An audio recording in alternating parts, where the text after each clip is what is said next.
ধরুন আপনি ব্যাকটেরিয়াজনিত কোনো রোগে ভুগছেন এবং চিকিৎসকের কাছে গেছেন, কিন্তু চিকিৎসক আপনাকে একটি অ্যান্টিবায়োটিক সাজেস্ট করেছে এবং আপনি খাচ্ছেন, তবে আপনার রোগ ভালো হচ্ছে না। আপনি ভাবছেন যে অনেক দিন ধরে, দীর্ঘদিন ধরে আপনি অ্যান্টিবায়োটিক খাচ্ছেন, কিন্তু আপনার যে রোগ সেটি সারছে না। এখন ভাবছেন যে অ্যান্টিবায়োটিক কাজ করা বন্ধ করে দিয়েছে। দর্শক, আসলে কি অ্যান্টিবায়োটিক কাজ করা বন্ধ করে দেয়? এ নিয়ে আজকের আলোচনা বুদ্ধিবাড়িতে আমাদের সঙ্গে যুক্ত আছেন ডাক্তার মেজর খোসরোজ সামাদ, ফার্মাকোলজিক্যাল সোসাইটির যুগ্ম আহ্বায়ক হিসেবে তিনি আছেন, এবং সেই সঙ্গে ক্লাসিফাইড স্পেশালিস্ট। স্যার, আপনাকে স্বাগত বুদ্ধিবাড়িতে। জি, ধন্যবাদ। কেমন আছেন? জি ভালো, আপনি ভালো তো? আমরা স্যার আজকে যেটা নিয়ে আসলে কথা বলছিলাম, অ্যান্টিবায়োটিক রেজিস্ট্যান্স নিয়ে, আপনি অবশ্যই বুঝতেই পারছেন। সেক্ষেত্রে এই আলোচনায় যাওয়ার আগে শুরুতে জানতে চাই, অ্যান্টিবায়োটিকটা আসলে কি? দুটো অংশ, অ্যান্টিবায়োটিক। জি। অ্যান্টি প্রথমে হলো এগেইনস্ট। ধরা যাক একটা বিমান, আপনি তাকে ধ্বংস করে দিতেন, তো বিমানের এগেইনস্টে অ্যান্টি এয়ারক্রাফট, তাহলে এটার বিরুদ্ধে। জি। থাকলো বায়োটিক, এটা এসছে বায়োস থেকে, মানে অণুজীব। আচ্ছা। তাহলে এটা সেই ধরনের রাসায়নিক পদার্থ অথবা কিছু ঔষধ যা অণুজীবের বিরুদ্ধে কাজ করে। এবার আরও সুনির্দিষ্ট করে আর বলা দরকার, অণুজীব অনেকগুলি আছে, তার ভেতরে সবচেয়ে বেশি হচ্ছে ব্যাকটেরিয়া। তাহলে সেই ঔষধ যেটা ব্যাকটেরিয়াকে হয় ধ্বংস করে দেয় অথবা এমন একটা পর্যায়ে নিয়ে যায় যে সে অকার্যকরী হয়ে যায়, এই ধরনের ঔষধকে আমরা অ্যান্টিবায়োটিক বলি। এরকম অভিযোগ এখন একদম হরহামেশাই পাওয়া যায়। সেক্ষেত্রে আসলেই কি অ্যান্টিবায়োটিক কাজ করা বন্ধ করে দেয়? জি, এটা অত্যন্ত দুঃখজনক কিন্তু বাস্তব যে অ্যান্টিবায়োটিক কাজ করা কমে গেছে। এর অর্থ এই না যে অ্যান্টিবায়োটিকের গুণ নষ্ট হয়ে গেছে। আচ্ছা। এটাকে আমরা দেখেছি যে যতটুকু তার ভেতরে যা যা ছিল, ঠিক সব কিছু ঠিকঠাক মতো দেওয়া সত্ত্বেও এটা মানবের শরীরে যেরকম প্রত্যাশিত ফলাফল হওয়ার কথা ছিল সেরকম ফলাফল হচ্ছে না। তার মানে রেজিস্ট্যান্ট অর্থ মানে নিষ্ক্রিয়, কাজ করছে না, অর্থাৎ অ্যান্টিবায়োটিক কাজ করছে না। তাহলে পরে সঙ্গতভাবেই প্রশ্নটা আসলো যে আগে কি ছিল, কেন কাজ করেছিল, এখন কেন কাজ করছে না। এই প্রসঙ্গে আবার একটু পুরনো কথা মনে হচ্ছে যে এটি আবিষ্কার করেছিলেন আলেকজান্ডার ফ্লেমিং। এই নামটা অনেকেই আমরা জানি। এবং আলেকজান্ডার ফ্লেমিং যখন এটা প্রথম আবিষ্কার করেন তখন সৃষ্টির আনন্দে উনি উল্লাস করে বলেছিলেন এবং সাথে সাথে একটা আশঙ্কা প্রকাশ করেছিলেন যে আজকে অ্যান্টিবায়োটিকের কল্যাণে যেরকম অসংখ্য জরা ব্যাধি, মানুষের মৃত্যুকে হয়তো কমানো বা বাঁচানো সম্ভব, কিন্তু ঠিক একইভাবে এর অপপ্রয়োগ, শব্দটা আবার হচ্ছে অপপ্রয়োগ করলে এটার 100টা কার্যকারিতা হারাবে। তাহলে উনি একটা শব্দ অপপ্রয়োগ আছে। তাহলে অ্যান্টিবায়োটিক একটি ঔষধ, সেটি খাদ্য না। আমার কাছে আমি এই কফিটাই দেওয়া হয়েছে, এই কফিটা যদি দিনে 2বার খাই তাহলে আমার ভালো লাগতে পারে, কিন্তু দিনে 10 কাপ খেলে আমাকে অস্থির লাগতে পারে, আমার ঘুম নাও লাগতে পারে, আমার উত্তেজনা হতে পারে। তাহলে ঔষধ তো নিজের মনের মতো করে খাওয়ার বিষয় না। এটা লিখে দিবেন বা নির্ণয় করবেন খাবেন কি খাবেন না, এটা করে দিবেন একজন ডক্টর। আমরা যদি এমবিবিএস ডাক্তারকে ডাক্তারের বর্ডার লাইন ধরি, ইনিরাই হচ্ছে মূলত ঔষধটা লিখবেন এবং তদূর্ধ্ব কোনো বিশেষজ্ঞ থাকলে হতে পারে। এখন আমরা বাস্তব জীবনে কি দেখি? আচ্ছা, ধরা যাক এক ভদ্রলোকের নাম ক, উনি উচ্চশিক্ষিত, তো উনার কাশি হচ্ছে, জ্বর আসছে, তো উনি মনে করতে পারছেন যে এই ভদ্রলোক যে এর আগে ডাক্তারের কাছে গেছেন, তো ওই কাশি সর্দি জ্বর আসলে পারে ওনাকে একটা প্রেসক্রিপশন দেওয়া হয়েছিল। তো ওনার মনে আছে যে একটা ওষুধের নাম ছিল তাতে অ্যামক্সিসিলিন। তো ওনার ধারণা, ও তো জ্বর আর সর্দি কাশি, ডাক্তারের কাছে যাওয়ার ঝামেলা, কিছু পয়সাও যাবে, সময় নষ্ট হবে, তাহলে বরং আমি অ্যামক্সিসিলিন খাই। আচ্ছা, তিনি অ্যামক্সিসিলিন খেলেন, ধরা গেল তার এটা ভালো হলো। কিন্তু একটু আগে আমরা একটা শব্দ প্রয়োগ করেছি, অপপ্রয়োগ।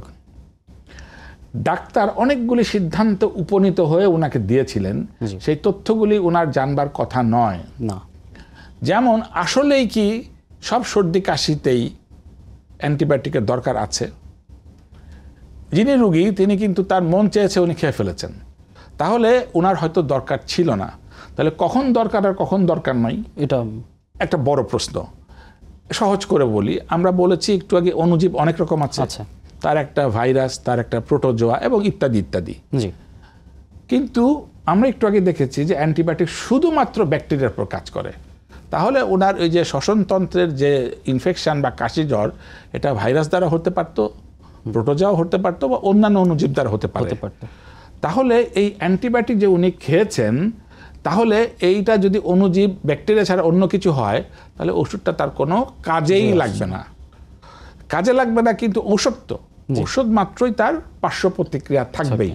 দেখেন, আমরা যখন ওষুধের বাক্স খুলি তখন একটা লিফলেট থাকে, একটা নির্দেশিকা থাকে, সেই নির্দেশে কি কি পার্শ্ব প্রতিক্রিয়া থাকে বড় একটা বর্ণনা থাকে, এবং কেউ যদি এটা খুব মন দিয়ে পড়ে তাহলে তার ওষুধ খাওয়ার সময় উনি অনেক সচেতন হয়ে যাবেন। তাহলে আমরা প্রথমেই দেখলাম যে ওষুধটি যখন দরকারই নাই অ্যান্টিবায়োটিক, তখন উনি খাওয়া হচ্ছে। এক, দুই হচ্ছেন ডাক্তার তার সারা জীবনের জ্ঞান দিয়ে কতগুলি তথ্যে উপনীত হয়েছেন যে এইটি 8 ঘন্টা অন্তর অন্তর খাবেন, নাকি 6 ঘন্টা অন্তর অন্তর খাবেন, নাকি দিনে একটি খাবেন, নাকি অল্টারনেট ডেতে, এরকম বিভিন্ন রকম ডোজ হতে পারে। তো এই তথ্যটা ওনার জানার কথা না, পাশাপাশি উনি কোন নিরিখে করেছেন এইটাও উনি বুঝবেন না। সুতরাং এই অ্যামক্সিসিলিন হয়তো ধরে নিচ্ছে যে ওনার জন্য হয়তো সহনীয় ওষুধ ছিল, কিন্তু ডোজটা ভুল হওয়ার কারণে তার এটা ওই প্রয়োগের বদলে এটা অপপ্রয়োগ হয়েছে। যেটা আমি কফির কথা বলেছি, যেরকম 2টার বদলে আমি 5টা খেয়ে ফেলি। সেক্ষেত্রে অপপ্রয়োগের ঝুঁকিটা আসলে কি স্যার? জি, যে আমরা লিখি না ওষুধ 5 দিন খাবেন, 7 দিন খাবেন, তাহলে উনার মাথাতে আছে যে উনি এটা 5 দিন খেয়েছিলেন। জি, কিন্তু আমরা আগে বলেছি তো ওষুধের দরকারই নাই, সুতরাং 5 দিন খাওয়ার কোনো প্রশ্ন নাই। আবার ওষুধ ঠিক হয়েছে, কিন্তু উনি 5 দিনের বদলে উনি 5 দিনে ভালো হচ্ছে না, উনি 7 দিন খাচ্ছেন, কিন্তু আসলে তার দরকার ছিল না। তাহলে বাড়তি 2 দিন এটার জন্য তার বাড়তি খাওয়া হয়ে গেল। অথবা তিনি 3 দিনের মাথায় ভালো হয়ে গেলেন, কিন্তু আসলে লুকানো কিছু জীবাণু থেকেই গিয়েছিল, এই পরে আবার এটা রিল্যাপস করে গেল। তাহলে উনি যে কম খেয়েছেন সেটিও আমরা বলি under medication is worse than no medication. একটা প্রেসক্রিপশনে সাধারণত একটি ওষুধ থাকে না, একাধিক ওষুধ থাকে। তাহলে এই ওষুধটা অন্য ওষুধের সাথে কার্যকরী করে একটাকে বাড়িয়ে দিচ্ছে অথবা কমিয়ে দিচ্ছে হতে পারে। এছাড়া উনি আগের থেকেই ওনার যদি অ্যালকোহল খাওয়ার অভ্যাস থাকে, উনি যদি সিগারেট খাওয়ার অভ্যাস থাকে, আমাদের যদি গর্ভবতী মা হন, আমাদের যদি শিশু হয়, আমাদের যদি স্তন্যদানকারী মা হন, তাহলে এনাদের ক্ষেত্রে ভিন্ন ভিন্ন হতে পারে। আর আগের থেকেই যদি উনি অন্য কোনো ওষুধ খেয়ে থাকেন, ধরা যাক উনি জন্ম নিয়ন্ত্রণ বড়ি খান কোনো মা, তাহলে এটার সাথেও অ্যান্টিবায়োটিক খেয়ে তার কার্যকারিতা হারিয়ে ফেলতে পারে। তাহলে এত তথ্য জানবার থাকে না। আর একটা প্রাসঙ্গিক, সেটা হলো আমাদের দেশে খুব হয়, যারা আন্ডার প্রিভিলেজ আছেন, হয়তো আমার রিক্সাওয়ালা ভাই, একটা ফলওয়ালা ভাই, হয়তো উনি ডাক্তারের কাছে যাচ্ছেন না, ওনার দুটো সর্দি কাশি হচ্ছে, উনি ওষুধের দোকানদারের কাছে যাচ্ছেন। সমভাবে ওষুধের দোকানদার নিঃসন্দেহে একটা চিকিৎসকের মতো জ্ঞান রাখবেন না, এটি স্বাভাবিক। এবং উনি ওষুধ বিক্রি করতে পারেন, সকল ওষুধ, শুধুমাত্র অ্যান্টিবায়োটিক ছাড়া, মানে কিছু ওষুধ পারেন, তার ভিতরে যেটা যেটা পারেন তার অ্যান্টিবায়োটিক। উনি তার অর্থ লাভের কারণে অজ্ঞতাটাকে ঢেকে রেখে উনি 2 দিনে 2টা অ্যান্টিবায়োটিক দিয়ে দেন। তাহলে ওই যে এতগুলি কথা বলেছি সবগুলি কিন্তু এটা প্রযোজ্য হয়ে গেল, তাহলে এখানেও তার অপপ্রয়োগ হয়ে গেল। তাহলে আমরা দেখতে পাচ্ছি উচ্চবিত্তরা একভাবে করেন, নিম্নবিত্তরা আরেকভাবে করেন, কিন্তু আদতে যে ঘটনাটা ঘটলো সেগুলো সবগুলি অপপ্রয়োগ হয়ে গেল। সেক্ষেত্রে যেটা বলছিলাম যে ঝুঁকিটা আসলে কি? আচ্ছা, ঝুঁকিটা হলো তো তাহলে পারে, ধরেন 2টা শত্রু যদি বারবার মুখোমুখি হয়, তাহলে একজন একজনের কৌশল জেনে নেয়। আমরা অ্যান্টিবায়োটিক দিয়েছিলাম যে তার শরীরে যে অণুজীব আছে ব্যাকটেরিয়া, সেগুলোকে মেরে ফেলতে, কিন্তু উনি যেহেতু ফ্রিকোয়েন্ট খাওয়ার অভ্যাস, উনি কিছু হলে অ্যান্টিবায়োটিক খান, বারবার করে এটা খাওয়ার ফলে ওই যে শত্রু অণুজীব এটা জেনে গেছে যে ওই অ্যান্টিবায়োটিকটা এরকম, ফলে সে নিজের কৌশলটাকে সে প্রতিনিয়ত বদলায়, শত্রু চেনা এরকম ঠিক তাই। এবং শুধু তাই না, তার বংশকে ঠিক করবার জন্য সে মিউটেট করে, নিজেকে চেঞ্জ করে, ফলে অ্যান্টিবায়োটিক থেকে চিনতে পারে না। আবার সে পরবর্তী প্রজন্মকে নিশ্চিত করবার জন্য, ধরা যাক তার চাচাতো ভাই, কাজিন টাইপের যে ওষুধগুলি আছে, সেখানে সেটা কোড দিয়ে দেয় যে তুমি অ্যান্টিবায়োটিক আসলে পারে নিজেকে বাঁচানোর জন্য এই ভূমিকা রাখবা। তাহলে এই ধারাবাহিকভাবে এই ঘটনাগুলি ঘটে। সেক্ষেত্রে স্যার কারো যদি অ্যান্টিবায়োটিক রেজিস্ট্যান্স হয়, সে আসলে কিভাবে বুঝবে? এইটা জটিল কোনো কিছু যদি হয়, যেখানে হাসপাতালে ভর্তি হওয়ার ব্যাপার থাকে, আল্লাহ না করে একটা বড় একটা অ্যাক্সিডেন্ট হলো, সেখানে ব্লিডিং হলো সিভিয়ার, তাহলে উনি হাসপাতালে ভর্তি হলেন, পেটে ব্যাপক ব্যথা নিয়ে বা হার্টের একটা অসুখ নিয়ে হাসপাতালে ভর্তি হন, তখন তো এটা ক্লিনিক্যাল জাজমেন্ট, তখন এটা ডাক্তারের উপর ছেড়ে দেওয়াই ভালো, এবং ডাক্তাররা তার নিজস্ব গতিতে পরীক্ষা নিরীক্ষা করে তার কালচার সেন্সিটিভিটি এবং অন্যান্য যে সমস্ত দিয়ে তারা বুঝতে চেষ্টা করেন যেটা ওনার জন্য কোনটি অ্যান্টিবায়োটিক লাগবে। সেই ক্ষেত্রে রেজিস্ট্যান্স হওয়ার মানে ডাক্তারের প্রেসক্রিপশন হওয়াটা ওনারা নিশ্চিত হয়ে নেন। আর দৈনন্দিন জীবনে একটি ঔষধের যখন ঈপ্সিত ফলাফল হওয়ার কথা সেটা যদি না পান তাহলে উনি ডাক্তারের শরণাপন্ন হবেন, ডাক্তারই বলে দিবে। কেননা আমার কথাতে আবার একটা ভুল মেসেজ যেতে পারে যে সবসময় ওষুধ কার্যকরী না হওয়ার জন্য কিন্তু অ্যান্টিবায়োটিক দায়ী, রেজিস্ট্যান্ট নাও হতে পারে। তার যদি ডায়াবেটিস হয় তাহলে পরে ঘা অনেক পরে শুকোবে, তার যদি অন্য কোনো কোমরবিডিটি থাকে অর্থাৎ অন্য কোনো অসুখ থাকে তার কারণেও উনি ফলাফল না পেতে পারেন। সেক্ষেত্রে এই যে অ্যান্টিবায়োটিক রেজিস্ট্যান্সের জন্য ঝুঁকিতে কারা বেশি? সদ্যজাত শিশু যে কেবল হাসপাতালে পৃথিবীর মুখ দেখেছে এসে সেও ঝুঁকিতে, যেরকম আবার আমাদের 80 বছর কোনো একটা আমাদের সিনিয়র সিটিজেন আছেন উনিও সম্ভবভাবে ঝুঁকিতে। সুতরাং আমরা কেউই ঝুঁকিমুক্ত নই। সেটা কেন হচ্ছে এরকম স্যার? জি, ধরেন এমনটি তো সম্ভব হচ্ছে না যে আমি আপনি নিঃশ্বাস নিব না, এমন তো সম্ভব হচ্ছে না যে আমি আপনি খাবার খাবো না। তো এখান থেকে শেষে আপনি আপনার কর্মস্থলে যাবেন, আমি আমার বাসায় চলে যাব। তো তাতে কী হবে, প্রচুর ধুলাবালি আমার ঢুকবে, আমরা খাবার খাবো, আমি তো এটা নিশ্চিত করতে পারি নাই যে আমার খাবার সবই ভালো। তো এই যে ধুলাবালির ভেতর দিয়ে প্রচুর রোগ জীবাণু আমার শরীরে ঢুকছে। জি, আমি যেটা খাচ্ছি সেটার ভিতরে ওই যদি সেটা মাছ হয়, সেটি ফল হয়, আমরা ইত্য বছরে জেনে গেছি সেখানে প্রচুর পরিমাণে অ্যান্টিবায়োটিক দিয়ে তারা অপপ্রয়োগ করে। তো খাবারের ভেতরে তারা ওই ফল টিকিয়ে রাখবার জন্য তারা বিভিন্ন রকম অ্যান্টিবায়োটিক ব্যবহার করে। তাহলে আমি কিন্তু 24 ঘন্টাই অ্যান্টিবায়োটিকের এত সতর্কতা কথা বলেছি, কিন্তু আমি না চাইলেও পরোক্ষভাবে আমার শরীরে অ্যান্টিবায়োটিকও ঢুকে যাচ্ছে, অণুজীবও ঢুকে যাচ্ছে। এখন অণুজীব মারতে গেলেই তো তখন আমার অ্যান্টিবায়োটিক লাগবে। তখন সবসময় তো আসলে এটা জাজমেন্ট করে পরীক্ষা করে কালচার করে যে এটা অ্যান্টিবায়োটিক রেজিস্ট্যান্সকে এটা সম্ভব হচ্ছে না। এতে বাড়তি খরচ হয়ে যাবে, সময় লেগে যাবে, এবং বিষয়টা আজকেই আমার তো চিকিৎসা দরকার, 3 দিন আমি তো বসে রাখতে পারবো না। ফলে ওই কালচারের রিপোর্টটা যখন আসবে ততক্ষণ যদি বসে রাখে তো রোগ জটিল হয়ে যাবে। সুতরাং এটা মাল্টি সেক্টোরিয়াল ডিসঅর্ডার, বহুমুখীভাবে তার ক্ষতি সাধন। সেক্ষেত্রে স্যার আসলে করণীয় কি যদি প্রতিরোধে আসে? জি জি জি, জনসচেতন যারা দেখছেন তাদের কাছে এই বার্তাটা এই অনুষ্ঠানের মাধ্যমে আমি দিতে চাই বিশেষজ্ঞ হিসাবে, যে অ্যান্টিবায়োটিক কখনোই নিজের ইচ্ছায় খাবো না এবং দোকানদারদের পরামর্শে খাবো না, কেবলমাত্র চিকিৎসকের পরামর্শে আমরা গ্রহণ করব। আমার থেকেও সমভাবে আমার পরিবারে যারা সদস্য আছেন, আমার সন্তান আছেন, যারা আছেন তাদের বেলা আরও এটা একইভাবে আমি প্রয়োগ করব। এটি একটি। 2 হচ্ছে, দেখেছি যে এত কথা বলবার পরেও আমাদের এই বার্তাটা আমরা যারা ঔষধ বিপণনের সাথে জড়িত তাদের কাছে আমরা ঠিকভাবে নিতে পারি নাই। আমি জানি না দোষটা আসলে কোন লেয়ারে, কিন্তু আমি খুব সুস্পষ্ট করে বলতে চাই যে এইটা নীতি নির্ধারক পর্যায়ে অলরেডি এটা সিদ্ধান্ত হয়েছে, খুব শীঘ্রই হয়তো তার প্রয়োগ হবে। এত কিছু জানবো তাকে কিন্তু আমরা নিয়মিত তাদেরকে চিঠি দিচ্ছি, তাদের সাথে কথা বলছি, তাদের অ্যাসোসিয়েশনের সাথে আমরা বসেছি। কোনো ক্রমেই প্রেসক্রিপশন ব্যতিরকে ঔষধ বিক্রি, অ্যান্টিবায়োটিক বিক্রি করা যাবে না। যদি উনি করেও থাকেন তাহলে পারে তার জন্য শাস্তিযোগ্য অপরাধের কথা ভাবা হয়েছে এবং অন্তত 20,000 টাকা জরিমানা দেওয়া হবে। এটা গেল স্বল্প মেয়াদী। একটা দীর্ঘমেয়াদী কি, আজকের যে শিশু আগামী দিনের সে নাগরিক, আমরা এই ব্যাপক পাঠ্যসূচির ভেতরে যদি এটা পাঠ্যসূচির অন্তর্গত করতে পারি, ধরা যায় ক্লাস 6 থেকে আমরা ক্লাস 10 পর্যন্ত, এটা তার যতটুকু ক্লাস 6-এর যে রিসিভ করার ক্যাপাসিটি, তাকে একটা গল্প ছলে স্যাটায়ার করে তাকে অ্যান্টিবায়োটিক কি বোঝানো, অ্যান্টিবায়োটিক নিজের থেকে যেন না খায়, এরকম করে গল্প আকারে যদি ক্লাস 6 থেকে যদি ক্লাস 10 অন্তত একটা পাতা রাখি। এবং স্যার এটা হয় যে অনেক সময় আমরা দেখি বিজ্ঞানের যে বিষয়গুলো নর্মালি সেগুলোতেই রাখার যে অ্যান্টিবায়োটিক কি, সেখানে যদি এই রেজিস্ট্যান্সের বিষয়টাও যদি রাখা হয় এরকম পরামর্শ, তাহলে পারেই সে সচেতন হয়ে যাবে এবং আগামী দিনের নাগরিক হিসেবে সে করবে। শুধু তাই না, সে বাসাতে এসে তার বাবা মাকে এই প্রকারান্তরে শেখাবে, বাবা আমি শুনেছি অ্যান্টিবায়োটিক কিন্তু রেজিস্ট্যান্ট হয়, এটা তুমি খাওয়ার সময় সাবধান হতে হবে। আর আরেকটা বিষয় অলরেডি এটাও প্রক্রিয়াধীন আছে, অ্যান্টিবায়োটিক যেখানে প্যাকেজিং হয় সেটাতে যখন মানুষের সামনে যখন ওই ওষুধের দোকানদার খুলবে তখন ওর গায়ে একটি বাংলাতে মানে মাতৃভাষায় এবং ইংরেজিতে দুটোতেই অ্যান্টিবায়োটিক লেখা থাকবে, যেন ওনার মাথাতে এই সচেতন হয়ে দেখবেন যে এইটা তো সেই ওষুধ যেটা সাবধানে খেতে হয়, তখন উনি এটা সাবধান হবেন।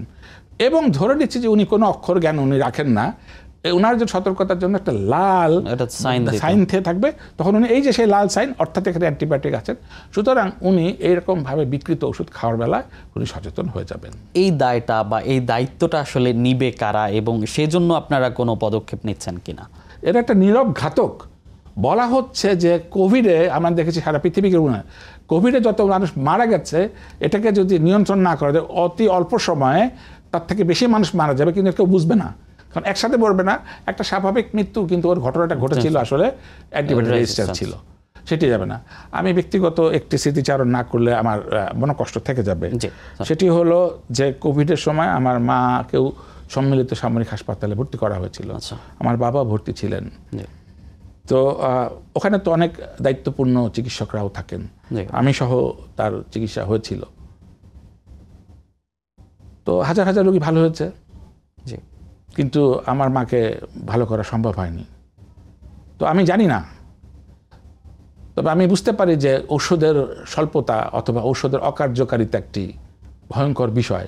তো আজকে এটা একজন চিকিৎসকের মায়ের ক্ষেত্রে হলে তো অন্যদের ক্ষেত্রে, এবং সবচেয়ে বড় সংবেদনশীল একটা শিক্ষা প্রতিষ্ঠান, চিকিৎসা প্রতিষ্ঠানে যেখানে দায়বদ্ধতা আছে, সব জায়গাতে দায়বদ্ধতা আছে, সেখানে যেতে হচ্ছে এরকম।